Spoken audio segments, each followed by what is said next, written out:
안녕하십니까? 여러분의 계좌를 2배 불려드리는 2배 분리TV입니다. 네, 오늘은 저희가 신용거래에 대해서 한번 공부를 해보려고 하는데요. 혹시 신용거래 많이 들어보셨나요? 네, 신용이 무엇이냐? 간단하게 말씀드리면, 증권사에서 이제 저희가 갖고 있는 주식을 담보로 해서 돈을 빌리고요. 그 돈을 빌려서 바로 주식을 살 수 있는 시스템을 말하는 겁니다. 그래서 이제 현금을 빌려서 주식을 사는 행위인데, 보통 레버리지를 쓰지 말라고들 많이들 하시잖아요. 그 중에서 대표적으로 하지 말라고 하는 게 미수신용 이렇게 있죠. 그래서 신용을 왜 하면 안 되냐, 우리가 이것을 살펴보려고 합니다. 첫 번째로는 이자율이 높기 때문이에요. 신용이자가 보통 증권사에서 보는 저희가 대출이자보다 훨씬 높게 책정이 돼 있고요. 한번 간단하게 이게 금융투자협회에서 예탁증권 담보융자 이자율 이제 파일을 제가 가져왔는데요. 여기서 한번 살펴보겠습니다. 보시면 알겠지만 이자율이 이제 기간마다 많이 달라집니다. 증권사마다 조금씩 다른데 높은 이자를 쭉 유지하는 유안타증권 같은 증권사도 있고요. 처음에는 이제 낮은 이자로 시작했지만 시간이 갈수록 담보이자율을 갖다가 많이 올리는 증권사도 있습니다. 이처럼 이자율이 이제 거의 9%죠. 거의 9% 이상이 되기 때문에 높게는 9% 이상, 낮아도 6, 7%대인데 보통 지금 토스증권이나 이렇게 저희가 작은 규모의 유아증권, 상상이증권 이런 데는 신용이자율이 낮긴 합니다. 그래야지 더 많은 고객을 유치할 수 있기 때문이죠. 보통 저희가 많이 쓰는 증권사, 대형 증권사들은 신용이자율이 높고요. 증권사는 이 신용이자 장사가 이제 큰 주요 수입원 중에도 하나이기도 합니다.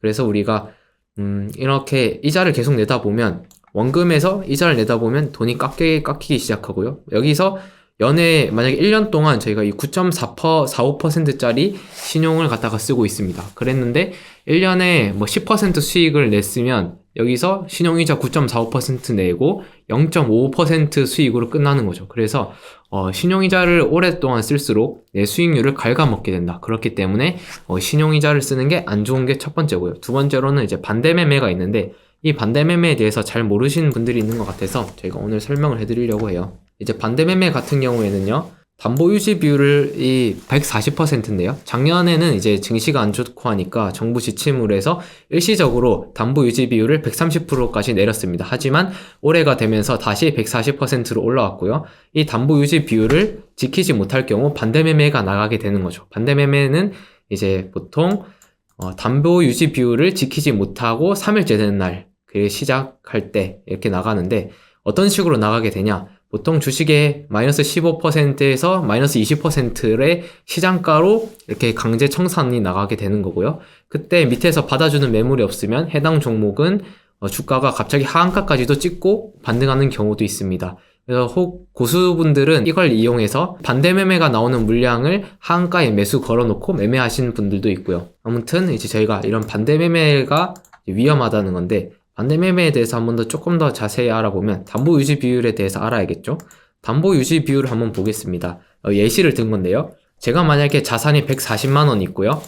신용으로 해서 이제 100만원의 대출을 받았습니다. 이때 담보유지 비율은 이게 140%가 되는 거예요.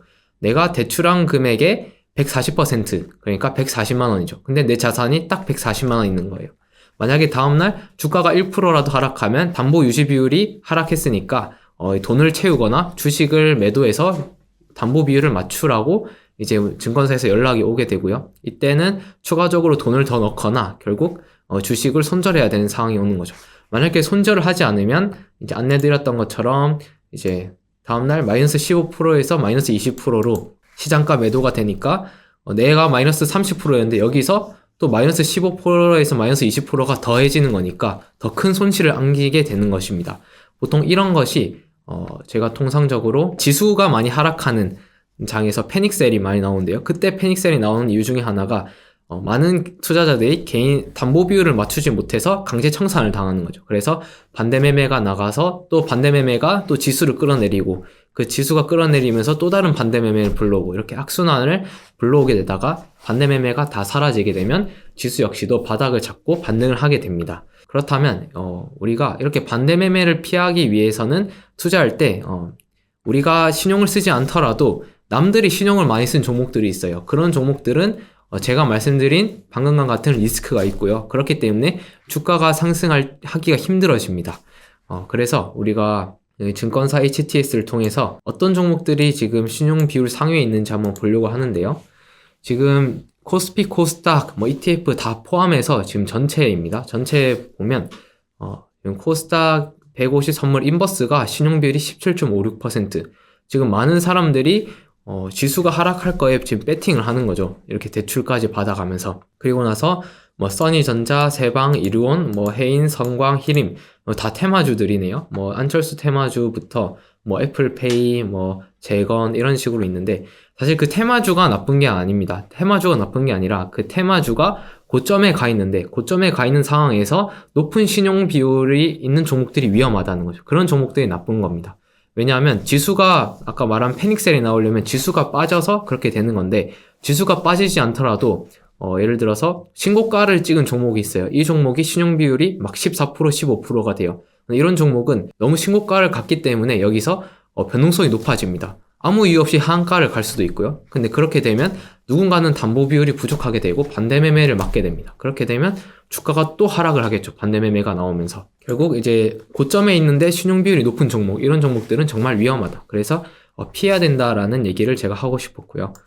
그렇다면 이제 신용 비율과 신용 잔고율과 신용 공여율에 대해서도 우리가 이걸 파악하기 위해서 알아야 되는데, 먼저 신용 잔고율 같은 경우에는 전체 상장 주식수 대비 신용 거래 잔고 비율인 거예요.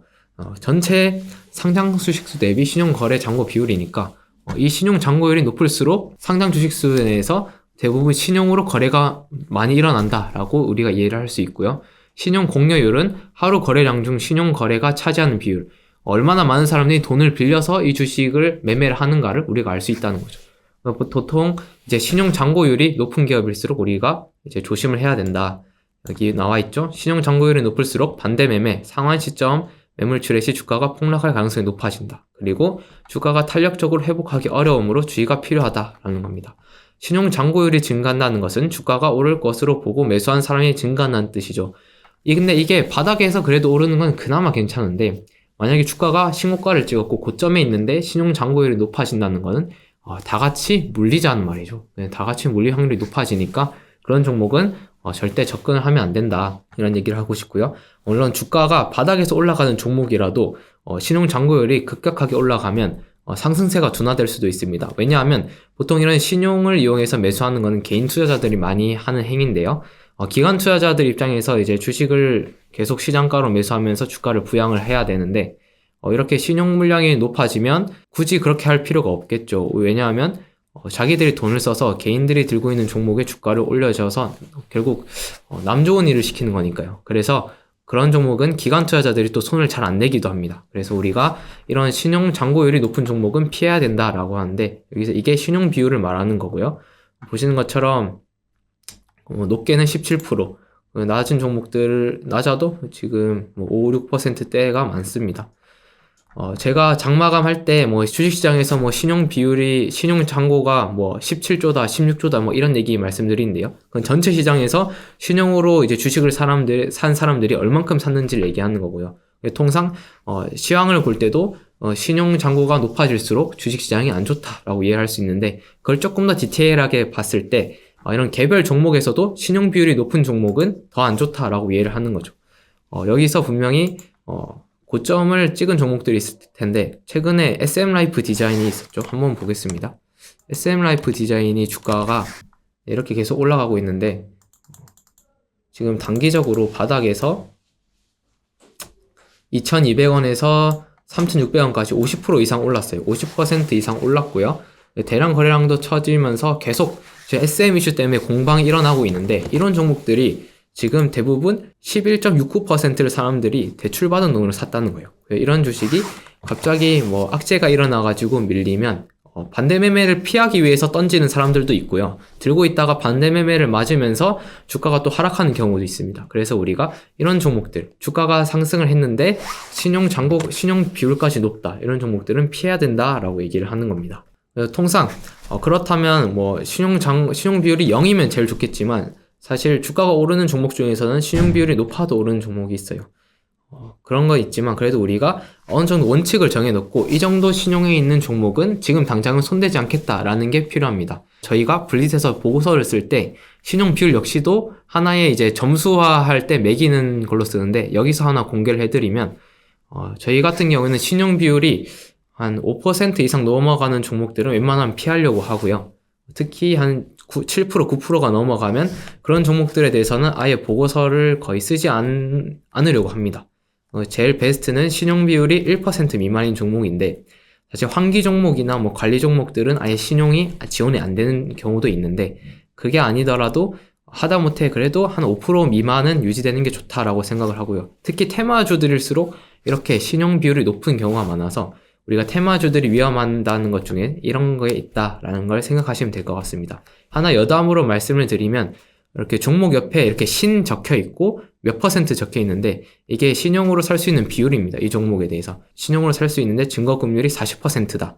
어떤 종목은 30%다. 어떤 종목은 50%다. 이렇게 되는데, 이거에 따라서 종목마다 다르고요. 그리고 증권사마다 같은 종목이라도 신용 보증금률이 다 다릅니다. 그래서 내가 쓰는 증권사에서 신용이 안 되는데 다른 증권사에서는 신용이 되는 경우도 있다. 네, 그것까지 꿀팁으로 좀 알아두시면 좋을 것 같고요. 그래서 우리가 지금 투자하실 때 한번 오늘 신용 비율이 어느 정도 있는지 한번 체크를 해보시면 좋을 것 같아요. 그리고 만약에 내가 갖고 있는 종목이 고점에 있는데 신용 비율까지 높다 하면 어느 정도 비중을 축소하면서 대응하는 방식도 우리가 고려를 해봐야 된다. 특히 이제 지금처럼 지수가 좋지 못하죠. 오늘은 지금 반등을 하고 있는데 지수 변동성이 커지고 지수가 만약에 다시 조정을 받을 때는 이런 신용 반대 매매 물량을 우리가 피하기 위해서 대응을 해야 될 수도 있다. 이렇게 얘기를 합니다. 그래서 이렇게 해서 오늘 저희가 신용에 대해서 좀 알아봤고요. 신용 반대 매매를 신용을 쓰지 않아야 되는 이유까지도 한번 살펴봤습니다. 네, 투자하시면서 아마 신용에 대한 유혹을 있으실 때도 있을 텐데, 신용을 써서 반대 매매를 당하면 내 주식이 정말 확 줄어들지만 내 현금을 갖고 하면 물렸더라도 다시 살아날 기회가 있다는 것 기억하시고, 투자하실 때 웬만하면 레버리지는 쓰지 말고 하시기를 바랍니다. 네, 이상으로 해서 오늘 신용에 대해서 알아봤습니다. 감사합니다.